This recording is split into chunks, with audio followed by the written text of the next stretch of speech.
Hamburg, May 1945.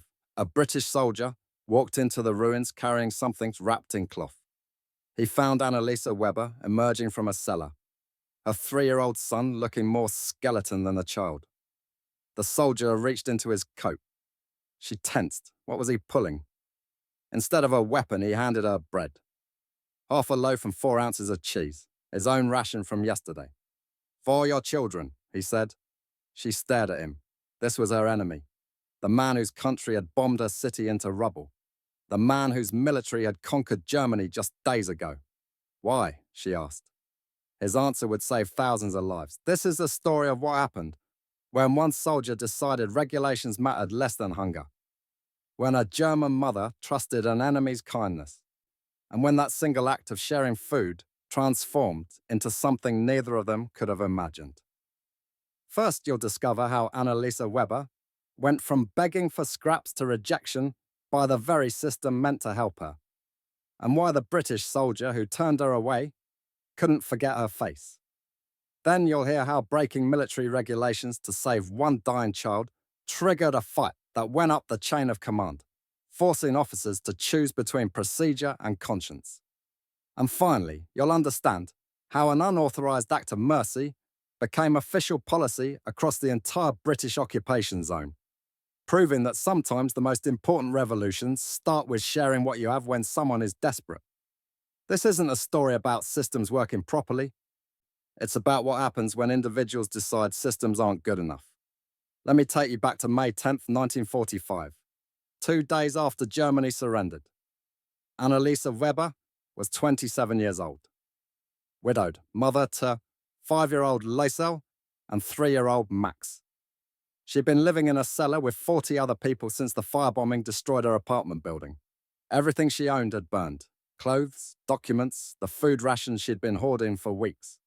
Her children were starving, not hungry, starving. Liesel had stopped asking for food 3 days earlier. That was the most terrifying sign.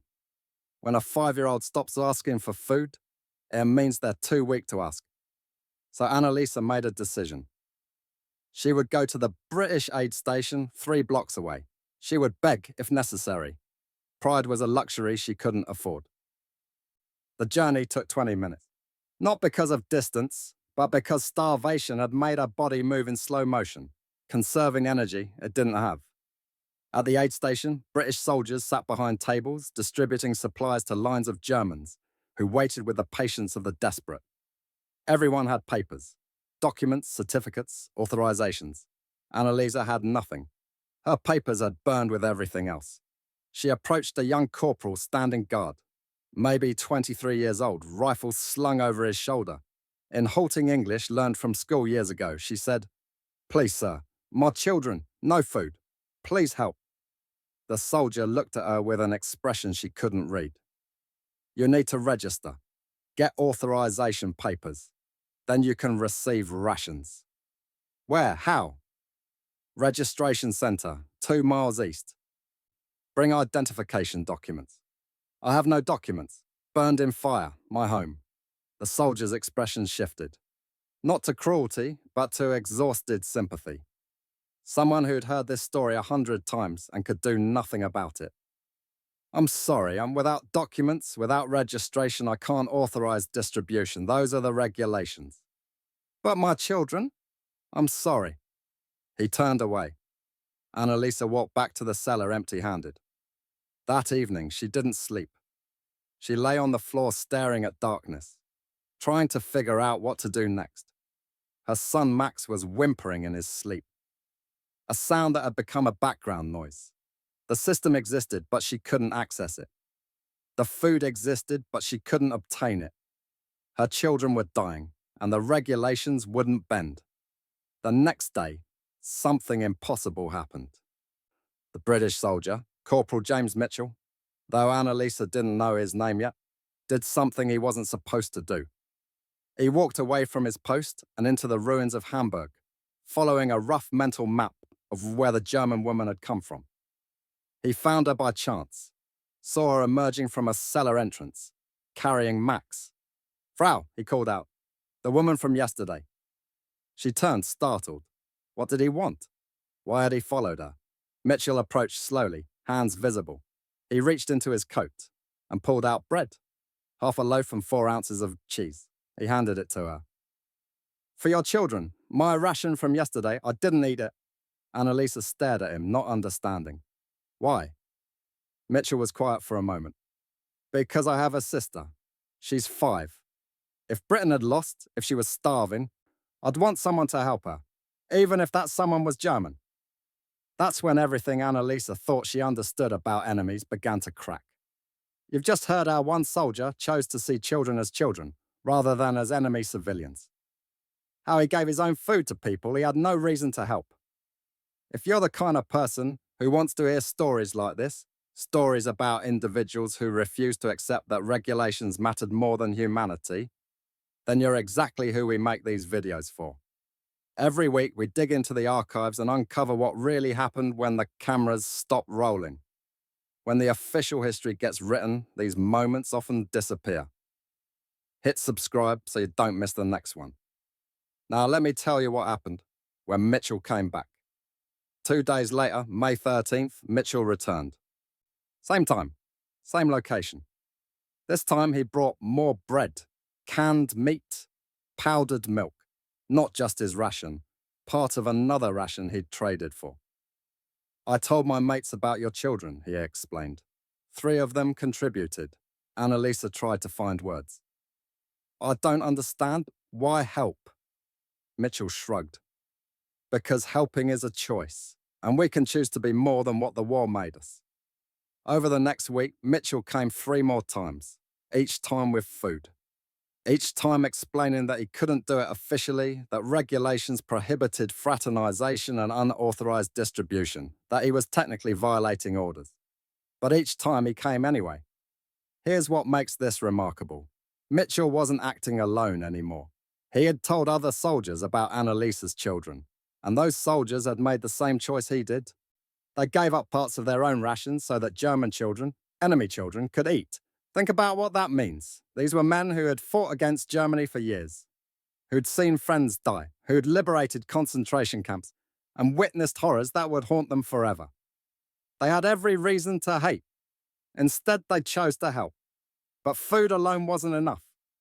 By May 18th, Mitchell realized something that would force him to make an even bigger decision. On May 18th, Mitchell didn't come alone. He brought Private David Kemp, a medic carrying a medical bag. Your youngest, Mitchell said. Max, he needs to be examined. Malnutrition can cause permanent damage. Kemp can check him. Kemp examined Max in the cellar by lamplight. Asked questions through Mitchell's translation. Checked vitals that Annalisa didn't understand. Finally, Kemp looked up. He needs proper medical attention, hospital or clinic. The British military hospital, Mitchell asked. They won't admit German civilians. You know the regulations? Then we need to change the regulations. That evening, Mitchell did something that could have ended his military career.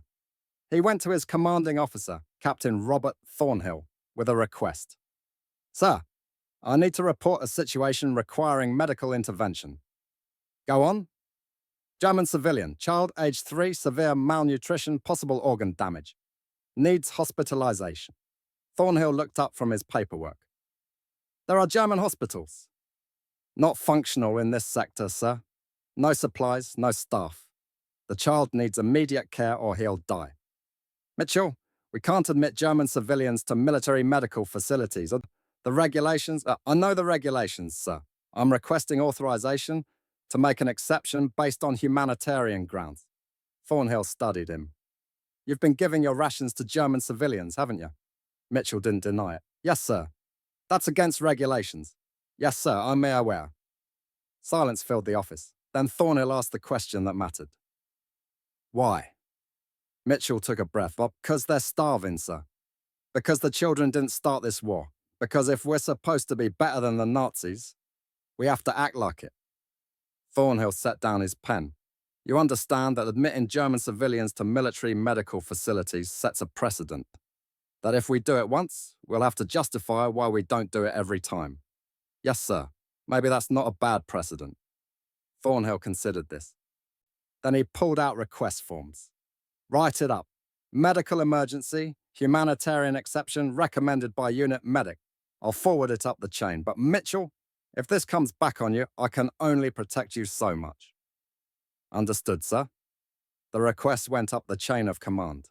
Battalion commander to brigade, commander to occupation, authority, administration. The bureaucracy moved slowly. But it moved.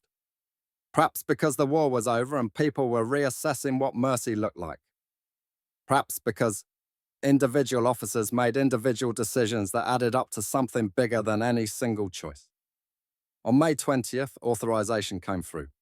Max Weber, aged 3, German civilian, was authorized for admission to British Military Field Hospital. Duration as long as medically necessary. Mitchell delivered the news to Annalisa personally. She didn't understand most of his explanations. She only understood, your son, hospital, today. She wept. You know what's remarkable about this moment? Most people never hear stories like this. They learn about the occupation of Germany as policy and statistics, denazification programs, Marshall Plan funding, territorial divisions. But you're still here, which tells me you're someone who actually cares about understanding what occupation meant for the individuals living through it, both the occupiers and the occupied. That's exactly why this channel exists. We're building a community that refuses to let these human stories get buried beneath the official history. If that sounds like something you want to be part of, subscribe.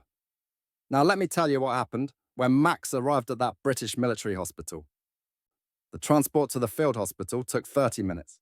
Annalisa rode in a British military vehicle, with Max in her arms and Liesl beside her, escorted by Mitchell and Kemp. Other soldiers stared. German civilians in British military vehicles were unusual, technically against regulations, definitely notable. At the field hospital, the staff had been notified. A nurse, Sergeant Patricia Walsh, veteran of 3 years in the Royal Army Medical Corps, had prepared a bed in the paediatric ward. She looked at Max with professional assessment and immediate concern. How long has he been this malnourished? Kemp translated the question. Annalisa tried to calculate. Weeks, maybe months. Food has been difficult. Walsh nodded. We'll start with intravenous fluids and gradually introduce solid food. His digestive system needs to adapt slowly. Over the next 3 days, Max received intensive care. Fluids, nutrients, monitoring. His condition improved slowly, the kind of recovery measured in ounces of weight gained and hours of alert consciousness. Annalisa stayed with him constantly. The hospital staff allowed it, bending regulations that said visitors should be limited. They gave her a cot beside Max's bed, fed her from military rations, included her in the care routine. Liesl stayed too. No one had authorized a 5-year-old German girl to be in a British military hospital. But no one wanted to separate the family. Walsh brought her food, found her crayons and paper, treated her with the matter-of-fact kindness of someone who'd seen too much suffering to worry about nationality. On the 3rd day, Walsh did something extraordinary. She brought Annalisa to her office. Through a translator recruited from Displaced Person Services, they had a conversation. Mrs. Weber, your son is recovering, but he's not the only malnourished German child in Hamburg. There are thousands. Annalisa nodded. She knew. Walsh continued. The British military isn't equipped to treat all of them. We don't have the facilities or authorization, but we can't just let them die either. Annalisa didn't understand where this was going. What if we trained German civilians to help, taught basic nutrition management, showed you how to identify severe cases, helped you organize a community care? Would you be willing to help me, you and others like you? Mothers who understand what malnutrition looks like because you've lived it. We provide supplies and training. You provide labor and local knowledge. Annalisa tried to process this. The British wanted her, a German, an enemy, to help organize medical care for German children. Why would you trust me? Walsh smiled slightly. Because Corporal Mitchell did, and because we need help. We can't do this alone, and you can't survive alone. Maybe we can do it together. Think about what Walsh was proposing. This wasn't official policy. There was no directive authorizing British-German collaboration on civilian medical care.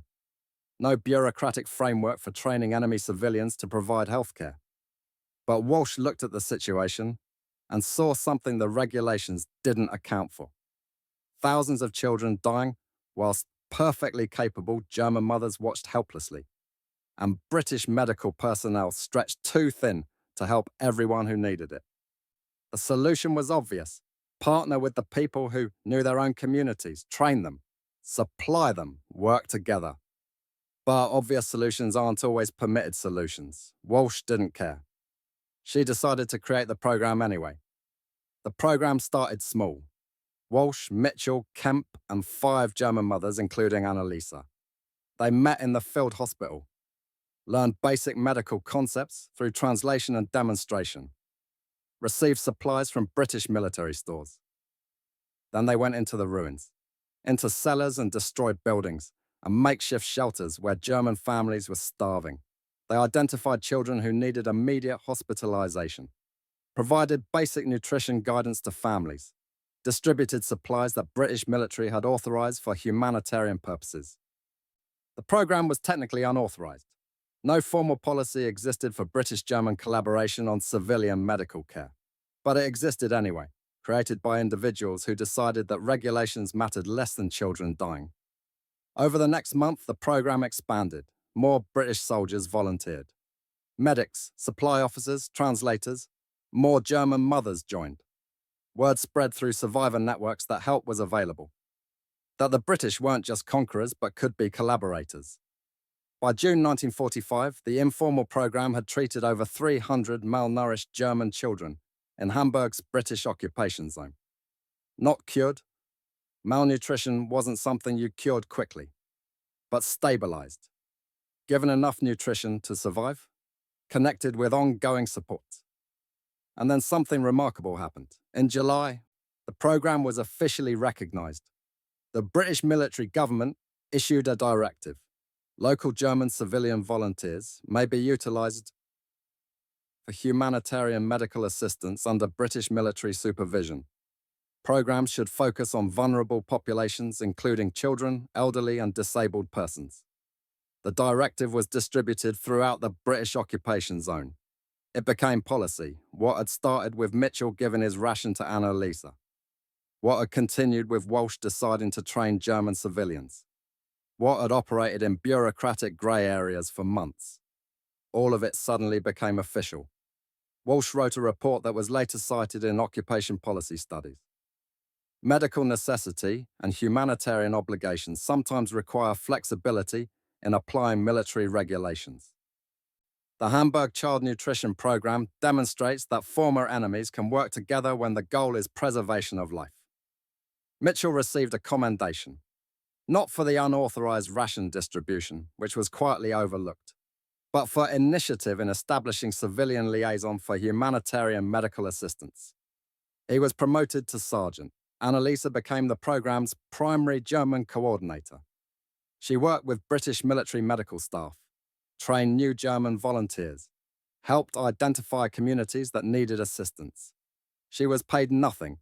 The British military couldn't employ German civilians in formal positions. But she received rations for her family and a sense of purpose beyond survival. Max recovered fully.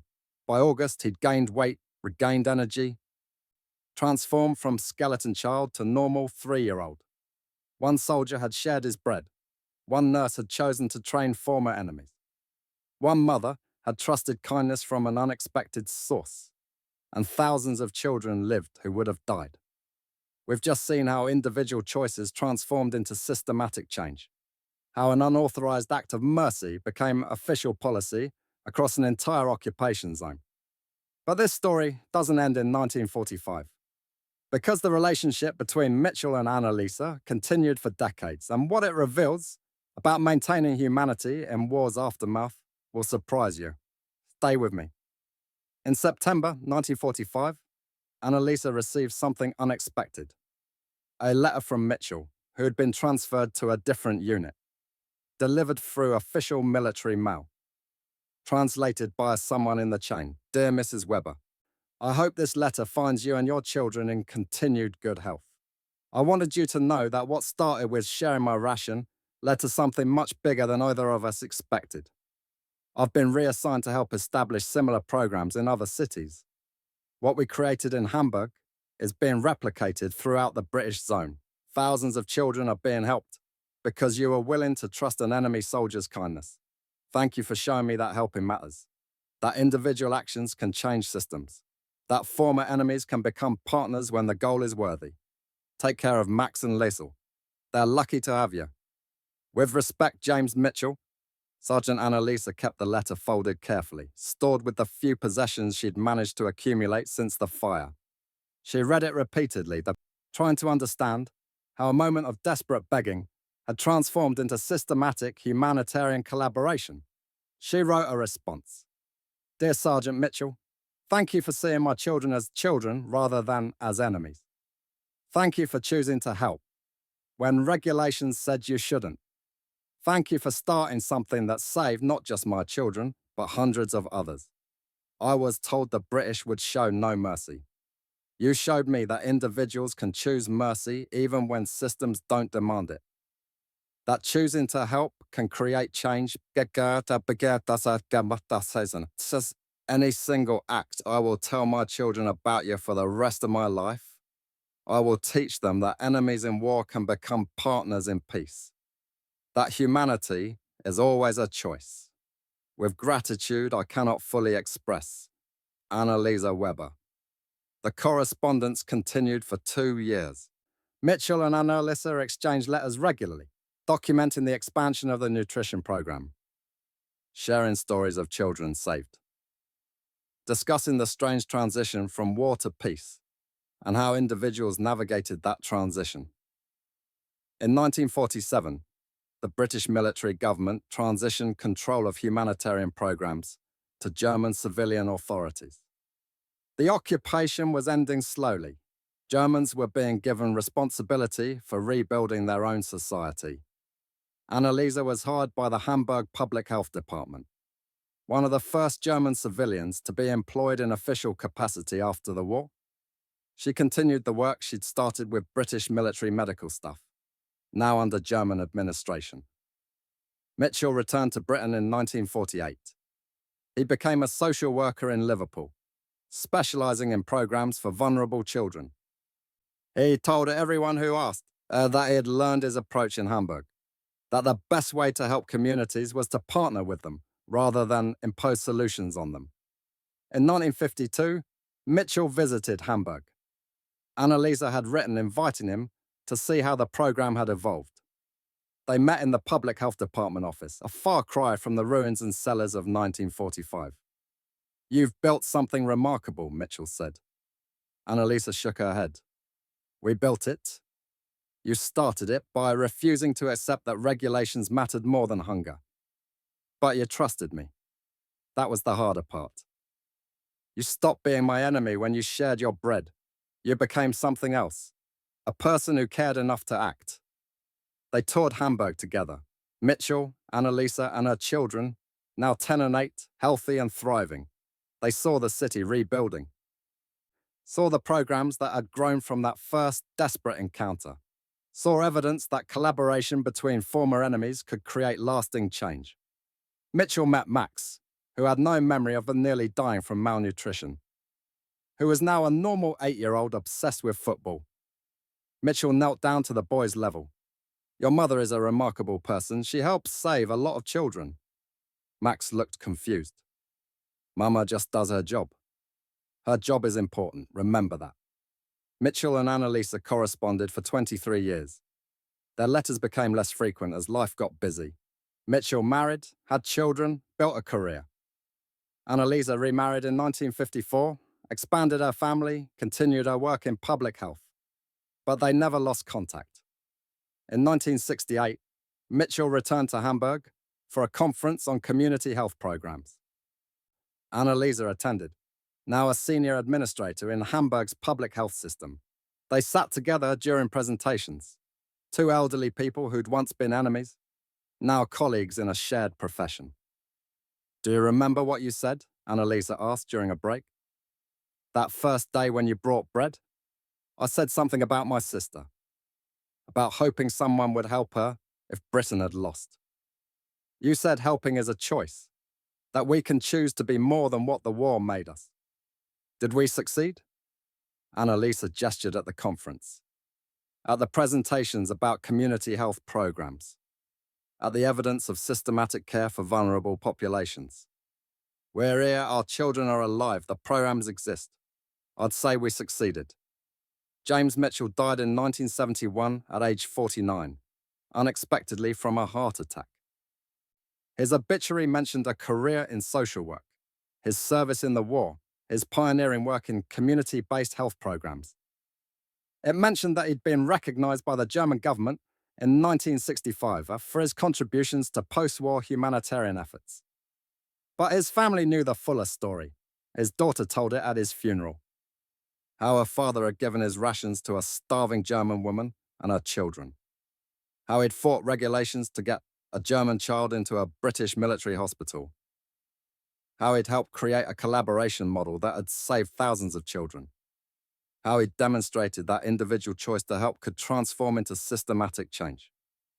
Annalisa Weber died in 1989 at age 71. She died in Hamburg, surrounded by her children and grandchildren. Having built a career and a life in a Germany that bore no resemblance to the one that had collapsed in 1945. Her last words, according to Lysel, were these: "Tell James's family it mattered. Tell them that sharing bread led to saving thousands. Tell them that choosing to help when you don't have to is how the world changes." The field hospital where Max was treated has been demolished. Nothing remains of the space where a German child was given life-saving care by British military medics. But in Hamburg's public health archives, there's a photograph. Annalisa standing beside a hospital bed, Max recovering, a British nurse in the background. And framed beside it, a letter from James Mitchell explaining how one child's treatment became a model for helping thousands. Here's what this story reveals about humanity. The regulation said no fraternization, no unauthorized distribution, no German civilians in military facilities. The system said these people were enemies who'd started the war and deserved to face the consequences. But one soldier said humanity matters more. One nurse agreed. One mother trusted despite having every reason not to. One commanding officer chose to authorize mercy over procedure. And thousands of children lived who would have died. A collaboration model was created that influenced public health policy for decades. Former enemies became partners in work that mattered more than nationality. Sometimes the most important thing you can do is share what you have when someone is desperate. Sometimes the most important thing you can do is trust kindness even when it comes from unexpected sources. And sometimes what shocks you isn't cruelty from enemies, but compassion. Compassion that can transform into something bigger than any single act. Into systematic change that proves humanity is always a choice, even in war's aftermath. The impossible seems impossible until someone decides to make it happen. Not because regulations permit it, but because conscience demands it, because children are starving, and because humans have the capacity to choose helping over hating, even when systems suggest otherwise. If you made it this far, thank you. Seriously. Videos like this take weeks to research and produce, and they only exist because people like you actually watch them all the way through. If you want more stories like this, stories that show how individual choices can transform systems, how former enemies can become partners, how humanity persists even in the worst circumstances, then subscribe. And if you really want to help these stories reach more people, share this video. These individuals gave everything to prove that compassion matters more than regulations. The least we can do is remember them properly. I'll see you in the next one.